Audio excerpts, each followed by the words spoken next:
how to add another account in Discord mobile. Hello and welcome back to our channel. In today's video, we will be finding out that. So let's just get started. You may open up the Discord application for that, the Discord mobile application on your device first, and log in into account. And once you are logged in, you should be finding this particular interface. So you may look out for your profile in the bottom right corner and tap on it, and your profile opens up here. Now from here, you may look out for the settings option in the top right corner and tap on it.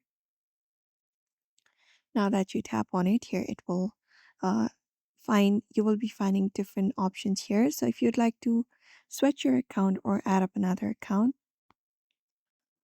and then you may just look out for the logout option. So there is no dedicated feature yet to switch account, but what we can do is simply look out for logout option, tap on it. Once you find it up within your settings, just go and confirm that you want to log out. And once you are logged out, you will be taken to the login page where you can use the other account credentials in order to log in into your account. And that is it. So therefore, if you'd also like to switch account on Discord mobile, you may follow up this process.